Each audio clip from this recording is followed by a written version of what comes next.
Nagsisimula ang pelikula sa paglitaw ng isang sasakyan ng pulis na nagdadala ng isang mapanganib na kriminal. Ang bilanggo ang bida sa pelikula ngayon at ang pangalan niya ay Kane. Dadalaw sana siya sa kanyang may sakit na ina, ngunit huli na siyang dumating dahil sinabihan nila siyang pumanaw na ang kanyang ina. Sinabi niya sa kanila na gusto niyang makita ang kanyang ina. Noong una ay hindi sila nagkasundo, ngunit pagkatapos ay nagawa niyang bisitahin ito. Pagkatapos noon, makikita natin na nagawa niyang pabagsakin ang mga gwardya na kasama niya at nakatakas mula sa ospital. Pagkalipas ng ilang araw, sinubukan niyang pumasok sa isang bar, ngunit ang bar na ito ay may mga pinaghihigpitang miyembro at walang sino man ang maaaring pumasok dito. Ngunit hindi siya masyadong nahirapan na patumbahin sila dahil nagawa niyang bugbugin sila at pumasok sa bar. Pagkatapos noon, nakilala niya ang waitress na nagngangalang Bez at binigyan siya nito ng inumin. Tinitingnan niya ang mga tao sa likuran niya at malalaman natin na sila ang mga gangster. Hiniling sa kanila ng kanilang pinuno na magtago nitong mga nakaraang araw, lalo na matapos mapatay ang isa sa kanilang mga miyembro na nagngangalang Rock. Dahil brutal siyang pinatay ng mamamatay tao at hindi natin alam kung sino ang mamamatay tao na ito. Sunod, tinawag nila ang isang taong nagngangalang Ton na kasama ni Rock bago ito pinatay. Hiniling nila sa kanya na sabihin sa kanila ang nangyari noong araw ng pagkamatay ni Rock. Sinabi niya sa kanila na ginagawa nila ang pamamahagi gaya ng dati, ngunit isang kakaibang lalaki ang lumitaw. Habang nakatayo ito mula sa dilim at nakatingin sa kanila, nilapitan nito ni Rock, pinuntahan ito upang tingnan siya. Pagkatapos ay nasaksihan niya ang brutal na pagpatay ng lalaki kay Rock at sinabi niya sa kanila na ang kriminal, nang makita siya nito, ay biglang tumakas. Nagsimulang tumawa si Kane na ikinagulat nila at tinanong siya kung ano ang nakakatawa. Sinabi niya sa kanila na may naalala siya at humingi siya ng tawad at hiniling nito na ipagpatuloy ang kanyang kwento. Ngunit pagkatapos noon, nagsimulang kabahan ng lalaki at tinutokso siya ni Kane dahil nagkukwento ito ng isang maling kwento. Ikinwento niya sa kanila ang nangyari noong araw na iyon nang sabihin niya sa kanila na si Ton ay nakatayo nga kasama ni Rock at ginagawa ang gawain ng pamamahagi. Sinabi niya sa kanila na may nakatingin sa kanila. Pinuntahan ni Rock ang nangyayari. Ang lalaking ito ang pumatay kay Rock. Pagkatapos ay sinabi niya sa kanila na nang makita ito ni Ton, tumakas siya at siya ang pumatay kay Rock. Pagkatapos noon, isa sa mga lalaki ang pumasok at inatake si Kane, ngunit nilabanan siya ni Kane at nakipag-away sa kanya at pagkatapos ay kinuha niya ang kanyang sandata, pinagbantaan silang lahat gamit ito. Tinanong niya sila tungkol sa kinaroroonan ng isang taong nagngangalang Lincoln. Pagkatapos ay pumasok ang isang lalaking nagngangalang John at sinubukan niyang pakalmahin ang mga bagay-bagay. Nagulat siya sa presensya ni Kane dahil ang alam niya ay nasa bilangguan siya ngayon. Kaya tinanong niya si Kane kung paano siya nakalabas sa bilangguan. Matutuklasan natin na si Lincoln, ang taong hinahanap ni Kane, ay ang kanyang nakatatandang kapatid at siya ang dahilan kung bakit siya nabilanggo. Pagkatapos noon, sinabihan niya silang ilabas ang kanilang mga telepono at itapon ang mga ito, ngunit may nagtangkang umatake sa kanya at binaril siya ni Kane sa binti. Hiniling ni John sa kanya na patunayan sa kanila na tama siya tungkol sa pagpatay kay Rock. Sinabi niya sa kanila na ang kamay ni Rock ay may malaking tato na parang piraso ng chess. Pagkatapos ay binigyan niya sila ng isang bag. Nang buksan niya ang bag, natagpuan niya ang kamay ni Rock.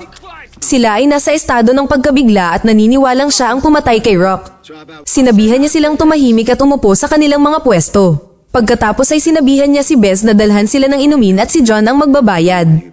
Kung saan sinabi sa kanya ni John na ang bilangguan ang nagpatatag at nagpatapang sa kanya. Sinabihan niya ito na siya at ang kanyang kapatid ang dahilan kung bakit siya nagkaganito at hindi ang bilangguan ang gumawa nito sa kanya. Pagkatapos ay ibinigay niya sa kanya ang telepono at hiniling na tawagan ng kanyang kapatid at pinagbantaan siyang huwag ipaalam sa kanya ang kanyang presensya. Hiniling niya sa kanya na sabihan siyang pumunta dahil may balita tungkol sa pagkamatay ni Rock. Sa katunayan, tinawagan niya si Lincoln at sinabi sa kanya iyon. Pagkatapos noon, ibinalik niya ang kanyang alaala sa nakaraan upang sabihin sa kanila ang nangyari sa kanya pagkatapos niyang pumunta sa kanyang kapatid na si Lincoln na nagsusugal. Si Kane ay isang boksingero at lahat ng naroroon ay nagalit sa kanyang presensya dahil tumaya sila sa kanyang tagumpay, ngunit sa kasamaang palad, binigo niya ang lahat at natalo. Sinabi ni Kane sa kanyang kapatid na nakahanap siya ng isang matandang lalaki na balak ibenta ang kanyang gym at sinabihan niya ito na ang proyektong ito ay madaling kumita at kailangan niya ng pera. Ngunit tumanggi ang kanyang kapatid na ibigay sa kanya ang pera, ngunit sinabi niya rito na ang proyektong ito ay kumikita at sigurado siya roon. Ngunit tumanggi ang kanyang kapatid at hindi siya binigyan ng pera na ikinagalit ni Kane sa kanya. Aalis na sana siya, ngunit hiniling ni Lincoln na umupo siya para mag-usap. Sinabi niya rito na sa trabaho ay hindi niya lalabagin ang anumang patakaran, ngunit dahil kapatid niya ito, bibigyan niya ito ng pera. Hiniling niya rito na gumawa ng isang maliit na gawain para sa kanya, at sinabi niya rito na kung magtatagumpay ang operasyon, ibibigay niya rito ang gusto nito.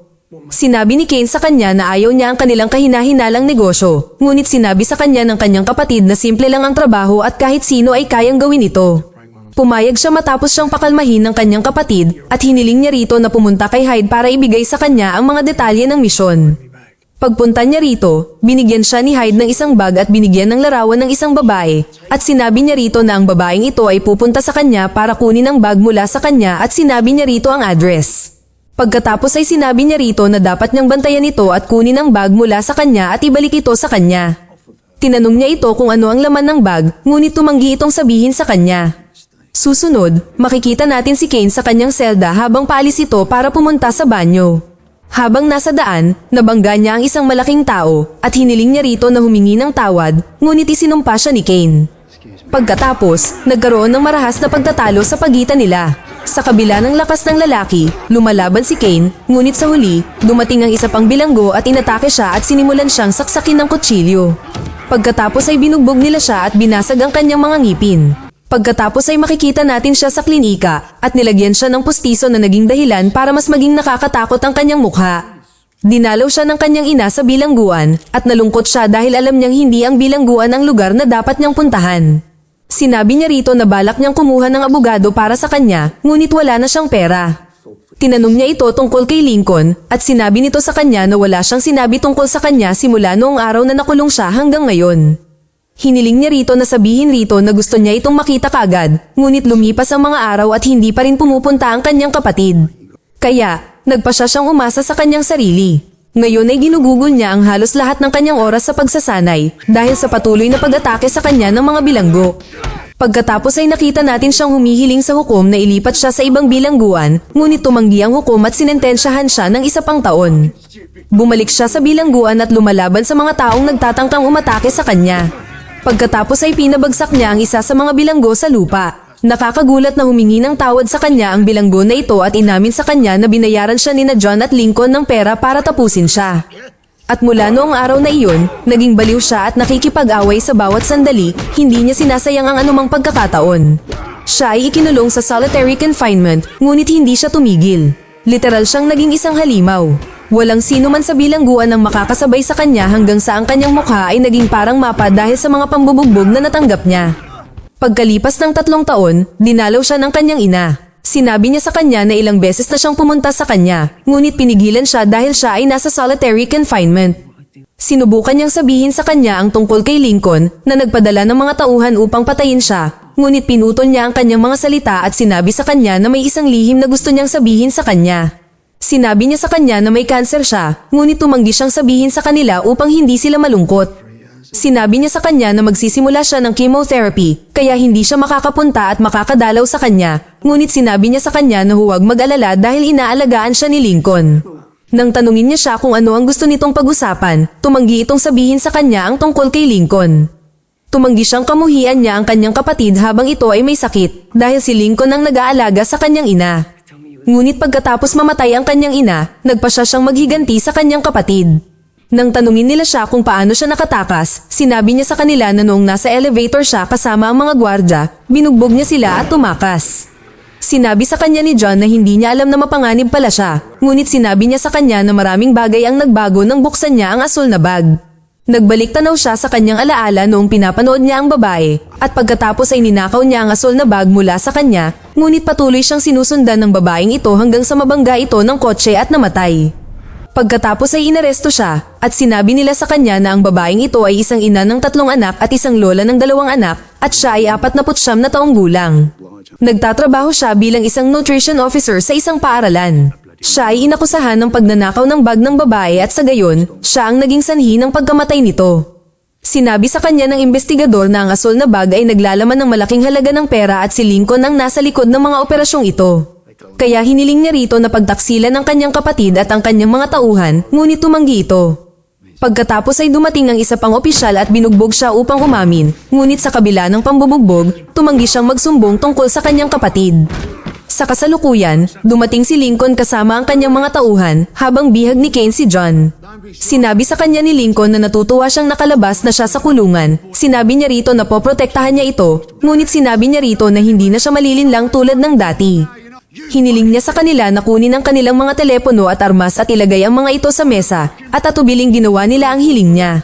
Pagkatapos noon, natuklasan ni Lincoln na isa sa kanyang mga tauhan ang nawalan ng malay dahil sa bala na tumama sa kanya. Nalaman din niya na pinatay ni Kane si Rock. Sinabi sa kanya ni Lincoln na maayos pa nila ito at hiniling niya rito na magbagong buhay. Ngunit sinabi sa kanya ni Kane na hindi niya malilimutan na nagpadala siya ng mga tauhan para patayin siya sa bilangguan. Sinabi niya rito na 6 na beses siyang sinaksak dahil doon at nawalan siya ng ngipin. Sinabi rin niya rito na pumatay siya ng mga tao nang walang armas. Hiniling ni Lincoln na kumalma siya dahil ginawa siyang mamamatay tao ng bilangguan, ngunit sinabi niya rito na siya ang dahilan kung bakit siya nagkaganito. Ang kakaiba ay hindi itinanggi ni Lincoln na siya ang nagpadala ng mga tao para patayin siya. Sinabi niya rito na nagpadala nga siya ng mga tauhan para patayin siya para hindi niya sila ipagkanulo. Ngunit sinabi niya rito na wala siyang sinabi sa kanila kahit na noong binugbog siya. Ngunit sinabi ni Lincoln na nagsisinungaling siya dahil nalaman niya sa isang opisyal na umamin si Kane laban sa kanila. Ngunit sinabi niya rito na nagsinungaling sa kanya ang opisyal dahil hangal siya at madaling naniwala sa kahit ano. Sinabi niya rito na dadalhin niya ang opisyal para malaman kung sino ang sinungaling. Hiniling niya rito na ibigay sa kanya ang kanyang telepono, ngunit sinabi rito na hindi niya siya masasagot. At dito nangyari ang sorpresa. Pabalik sa kanyang alaala, ikinwento niya sa kanya na noong nakatakas siya mula sa bilangguan, binantayan niya ang opisyal at tahimik na sinundan ito nang hindi napapansin ng opisyal. Pagkatapos ay nagsimula silang mag-away. Sinabi sa kanya ng opisyal na sinabi niya sa kanyang kapatid na pinagtaksilan siya nito. Pagkatapos ay nagpatuloy sila sa pag-aaway.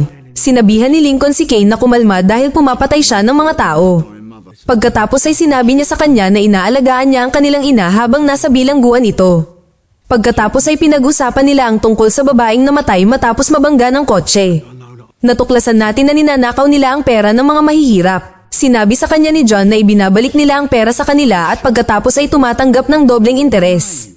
Hindi ito natiis ni Kane at tinapos si John. Pagkatapos ay sinabi niya sa kanila na pinabagsak niya ang opisyal at pumunta rin siya sa accountant at ipinalipat sa kanya ang lahat ng pera ni Lincoln sa mga mahihirap na may utang sa kanya. Nang marinig ito ni Lincoln, nagalit siya at sinabihan siya na hindi nila siya papayagang umalis ng lugar ng buhay. Bigla, hinampas ni Bess si Kane ng isang baso mula sa likuran. Sinubukan nilang samantalahin ang pagkakataon para atakihin siya, ngunit normal lang para sa kanya ang ginawa niya sa kanya dahil sanay na siya sa mga ganitong laban sa bilangguan. Pagkatapos ay pinabagsak niya silang lahat maliban sa kanyang kapatid. Pagkatapos ay kumuha siya ng inumin para uminom, ngunit ginamit ni Lincoln ang pagkakataon at itinutok ang kanyang baril sa kanya. Sinabi niya rito na sinimulan siyang igalang ng lahat ng kanyang mga kaibigan dahil natalo si Kane sa boxing. Dahil doon, sinabihan niya itong hindi na niya ito kailangan. Pagkatapos ay pinindot niya ang gatilyo, ngunit walang bala ang sandata. Sa huli, pinabagsak ni Kane si Lincoln. Sa huling eksena, lumabas si Kane na mukhang masaya na nakamit niya ang kanyang paghihiganti at naibalik na ang pera ng mga mahihirap. Mag-subscribe para sa higit pang mga video na tulad nito, i-on ang notification at mag-iwan ng like para matulungan ang aming channel. Salamat sa panunood.